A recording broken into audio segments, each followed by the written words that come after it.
Hello students, welcome to my channel unique sir. आज के हम इस वीडियो में exercise 3.2 class 10th math NCERT का जो सवाल है, आज हम इसमें पांचवा और छठा क्लियर करेंगे। पांचवा और छठा, क्योंकि हमने इसी पहली वीडियो में और बाकी के सारे सवाल क्लियर कर लिए हैं। तो पांचवें सवाल में इसमें क्या है, देखो वैसे ये जो पांचवा जो सवाल है ना, हमारी जो 3.3 है उसमें विधि है, जैसे कि प्रतिस्थापन विधि है, तुम्हारा विलोपन विधि है, वर्गगुणन विधि है। तो इसमें उसी की तरह ये सवाल है बिल्कुल। तो अब इसमें ये नहीं बोला कि उस विधि से करिए, इसमें तो भाई ये बोला गया है कि देखो सवाल पढ़ता हूँ मैं। एक आयताकार बाग है। कैसा बाग है? आयताकार। अब आयताकार यानी आयत की हमें कंडीशन मालूम होनी चाहिए, उसका क्षेत्रफल या फिर परिमाप जो बोला वो हमें याद होना चाहिए, मैं बताऊंगा। जिसकी लंबाई जो है ना, चौड़ाई से 4 मीटर अधिक है। ठीक है जी, ये तो ये होगा। और उसका जो अर्ध परिमाप है वो 36 है, का अर्ध परिमाप जो है वो 36 है। बाग की बीमारी बतानी है। अब हमें ना तो इसमें लंबाई की मालूम चली ना चौड़ाई की मालूम चल रही। ठीक है, तो समीकरण बनानी पड़ेंगी। कंडीशन 2 है इसमें भी, क्योंकि ये तो आधी इसकी है, आधी यहाँ परिमाप से है। तो इसमें तुम्हें लंबाई और चौड़ाई को मानना पड़ेगा। तो लंबाई चौड़ाई चलो हम मानते हैं, लेकिन इसमें ये विधि नहीं बोलेगी कि विलोपन से करो कि या प्रतिस्थापित, जो तुम्हारा मन करो उससे कर लो। लेकिन मैं थोड़ा इसमें डिटेल बताऊंगा, जब 3.3 चलेगी तो और भी बेसिक बताएंगे। ठीक है, तो पांचवा सवाल करते हैं।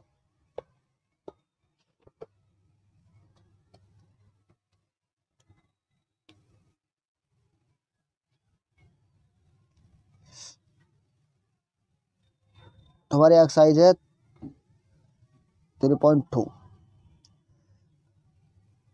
Question number 5। अब 5 मानना पड़ेगा, तो माना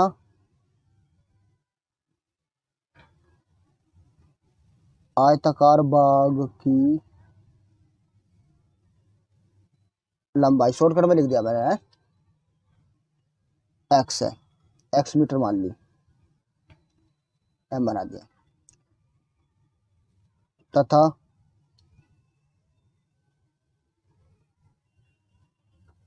आयताकार बाग की चौड़ाई इस, ठीक है, वो हमने मान ली वाई मीटर, ये मान ली। ठीक है जी। अब ये कह रहा है जो लंबाई जो है ना वो चौड़ाई से 4 मीटर अधिक है। तो देखो प्रश्नानुसार स्थिति फर्स्ट में कर लो। स्थिति फर्स्ट, प्रश्नानुसार, प्रश्नानुसार। अब ये कह रहा लंबाई, अब लंबाई क्या हमारे पास एक्स, ठीक है, वो चौड़ाई से 4 मीटर अधिक है, यानी कि फालतू ज्यादा है। ये होगी हमारी पहली कंडीशन। ठीक है, तो इसको समीकरण 1 मान लेते हैं। अब दूसरी कैसे बनेगी? यहाँ कह रहा है अर्ध परिमाप। अब हमें परिमाप मालूम होना चाहिए। आयत का परिमाप क्या होता है भाई? अब यहाँ लिख देंगे भाई, क्योंकि आयताकार बाग है ना, आयताकार बाग का परिमाप,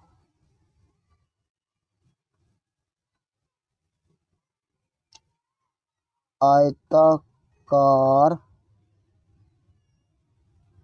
सेकंड स्थिति में जो स्थिति सेकंड लिख देते हैं यहाँ पे, तभी तो निकलेगा। आयताकार बाग का परिमाप, आयताकार बाग का परिमाप वैसे मैं लिख देता हूँ। परिमाप जो होता है वो क्या होता है हमारे पास? 2 गुणा लंबाई प्लस चौड़ाई, लंबाई प्लस चौड़ाई। ठीक है जी। लेकिन हमें करना क्या है? हाफ करना है। क्या करना है हमको?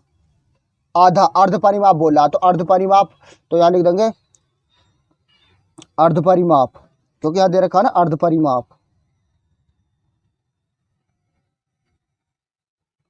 अर्ध परिमाप हमें कितना दिया हुआ है? 36। कितना दिया हुआ है? 36 मीटर। लेकिन अर्ध परिमाप क्या जी? इसका आधा कर दो ना। अब देखो आधे का बटे 2, देखो 2 गुणा, अब लंबाई मेरे पास कितनी है? x, चौड़ाई कितनी है मेरे पास? y,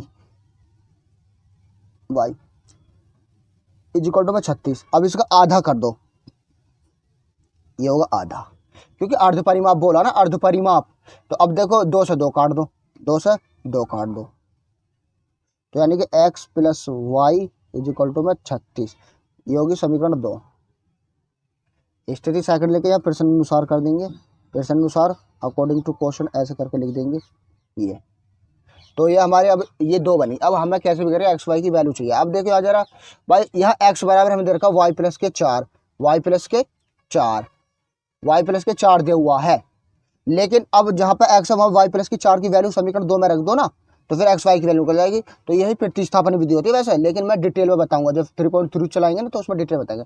अब एक काम करो, समीकरण 1 से x का मान समीकरण 2 में रखने पर ऐसा लिख देंगे।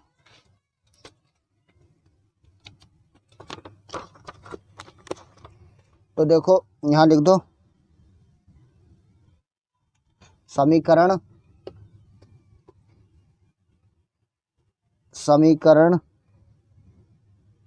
1 से x का मान समीकरण 2 में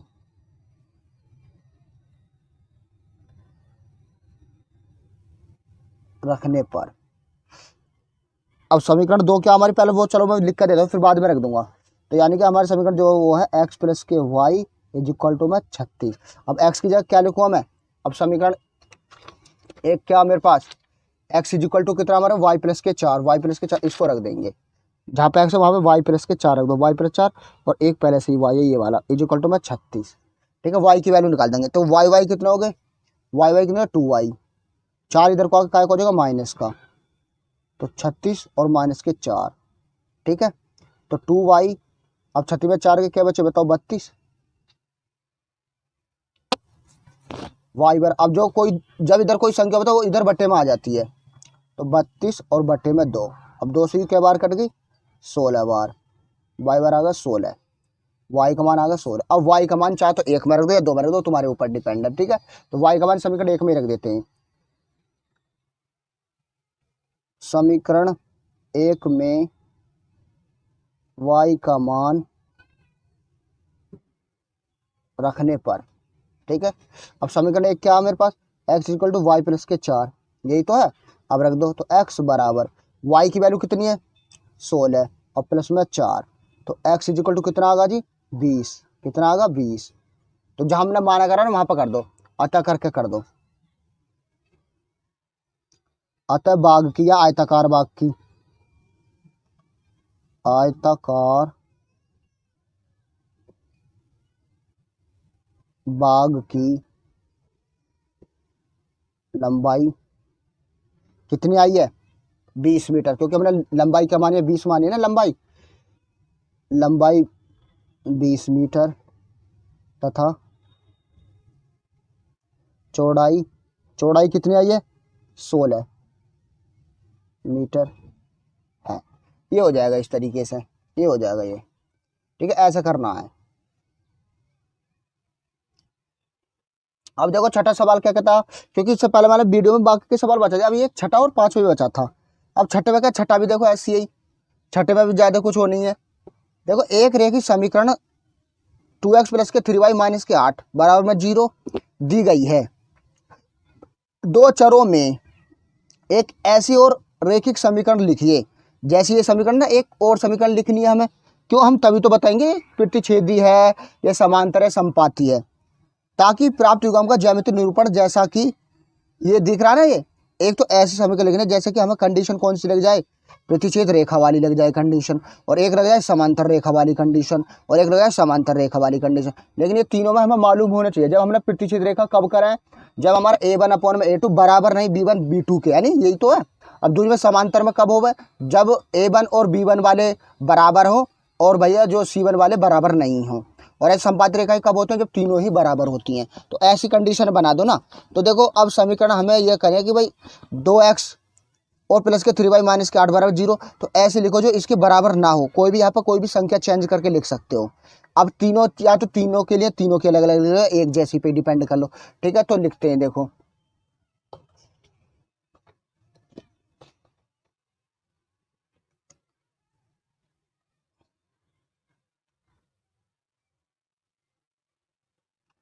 प्रश्न 6 है।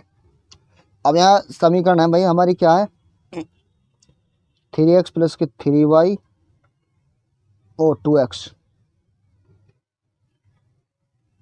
ये 2x है, प्लस के 3y माइनस के 8 इज इक्वल टू में 0। ठीक है जी, ये होगी समीकरण 1।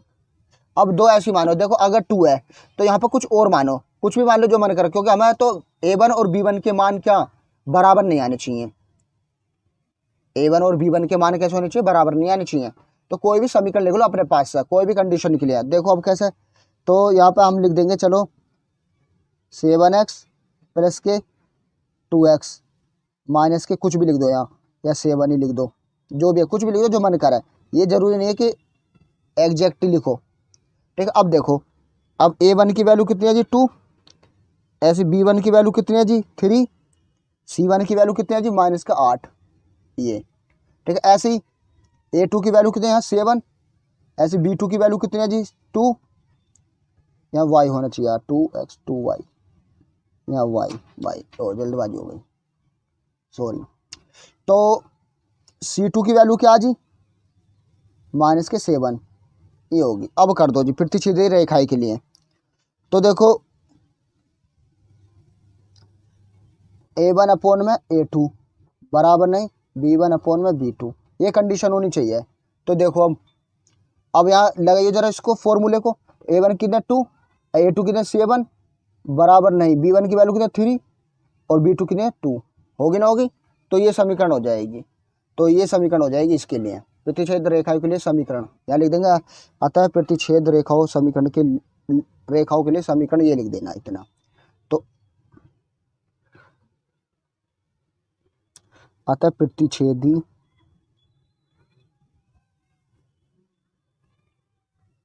रेखा के लिए, अब संभावित समीकरण लिख दो, क्योंकि समीकरण है अगले समीकरण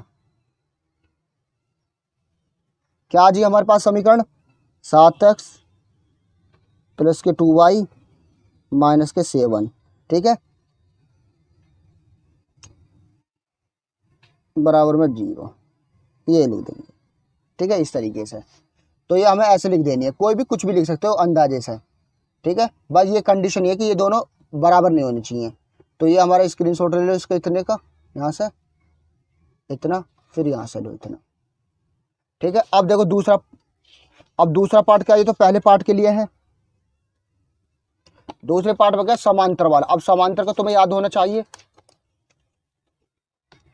समांतर के लिए क्या होता है, देखो a1 और b1 वाले बराबर होते हैं, लेकिन ये सी वाला जो पार्ट होगा वो बराबर नहीं होगा। तो यानी कि अब हमें दोनों बराबर रखने हैं और सी वाला अलग रखना है, यानी कि ए और बी वाले सेम करने हैं हमको, जो सेम आ जाए। तो देखो अब क्या दूसरा पार्ट में समीकरण तो वही है जो हमारी पहली वाली 2x प्लस के 3y माइनस के 8 बराबर में 0, ये होगी समीकरण 1। अब देखो ये कम करो, यहाँ 4 मान लो, यहाँ 6 मान लो, यहाँ 4 मान लो, यहाँ 6 मान लो। क्यों, देखो जब 2 से ये 2 से 2 बार करे, 3 से वो 2 बार करेगा 6, तो ये आ जाएगा। तो समीकरण 2 ऐसे लिख लो, यहाँ पर 2 कौन सी है, यहाँ लिख देंगे 4x प्लस के 6y माइनस के, यहाँ लिख दो 9, कुछ भी लिख दो, मतलब जो मन करे, ये होगी समीकरण 2। अब वही a1 की वैल्यू कितनी है 2, b1 की वैल्यू कितनी है 3 और c1 की वैल्यू कितनी है माइनस के 8, ऐसी a2 की वैल्यू कितनी है 4, ऐसी b2 की वैल्यू कितनी है 3, b2 की 6, b2 की 6 है 6, b2 की 6 है, ऐसी c2 कितनी है माइनस के 9। अब कंडीशन लगा दो, अब यानी कि अब हमारे पास क्या भाई, a1 अपॉन a2 बराबर b1 अपॉन b2, लेकिन समांतर की का ये बराबर नहीं होगा, c1 अपॉन में c2, ये कंडीशन होनी चाहिए समांतर के लिए।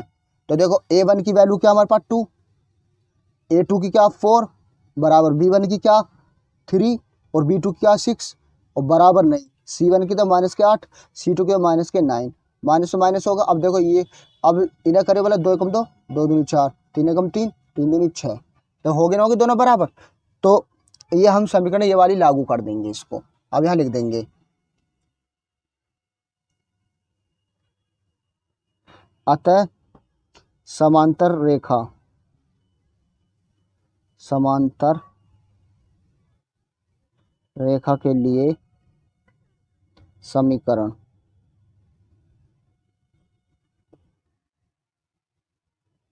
क्या जी, वो लिख दो। अब हमारे पास का 4x प्लस के 6y माइनस के 9 बराबर में 0 है।